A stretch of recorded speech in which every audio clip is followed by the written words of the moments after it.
amoon alal radiyallahu anhu arda ba mu tuubee dugg ci lislaam way jure mu ne ko soo bàyyee yonent bi sallallahu alayhi wasallam ñu jox la alal ju dul jeex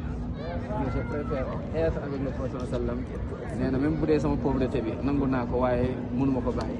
ndeysaan Musab fii lañ ko rey yéen sa ba mu ñëwee ci Musab da doon jooy radiyallahu anhu arda ndeysaan ndax ba ñuy muur Musab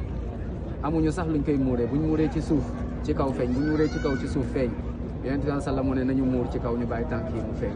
amul benn loolu moom moo tane bokk na ci ñu ñu suul ci ñu xeex bi mooy subhanallah ay saxaaba yoo xam dañoo bëggante woon te yàlla rek a tax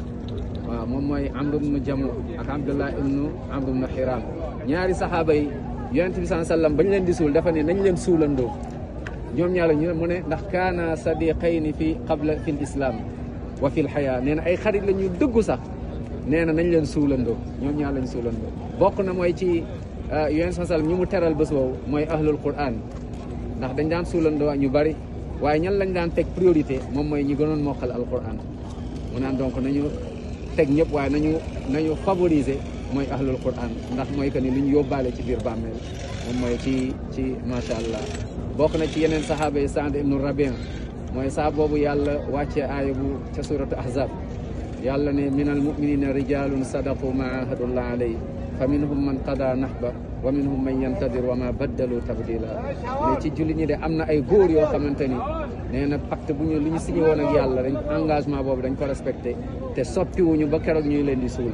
nee na am na ci ñoom yoo xam ne dee nañ ci xare am na ñoo xam ne plus tard la waaye seen point commun mooy lan mooy wa ma baddalu tabdila nee na kenn ci ñoom àdduna jëlul xolam c'est-à-dire ak lu ñu mën a am li yëpp mooy que ni yàlla lañ jël daal di koy def mu nekk seen priorité subhanahu wa taala donc mu nekk xeex bu métti lool waaye li taxoon nag xeex bi départ bi mooy yonent bi sallam ñoom ñoo njëkkoon gagné ghazwatu Badr léegi yéefar yi dañ doon connecté wu ak yenn naafeq yi ne woon biir Madinatul Munawwara ak li nga xam moom mooy juif yi leen jege woon ci la Abu Sufyan boobu Abu Sufyan tuubagul nekk jullit xoolal rek ñu yàlla ñoo ñëpp subhanallah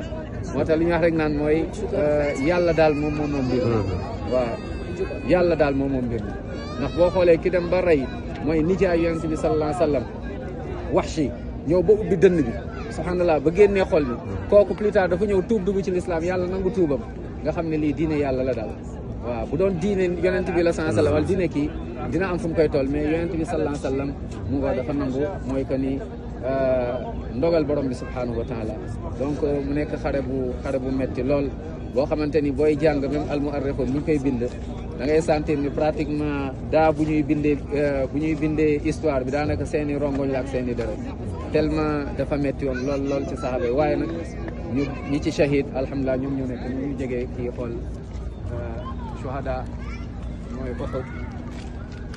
yonent bi sallallahu alayhi wasallam da daan ñëw des fois ndeysaan ci montagne ni Uhud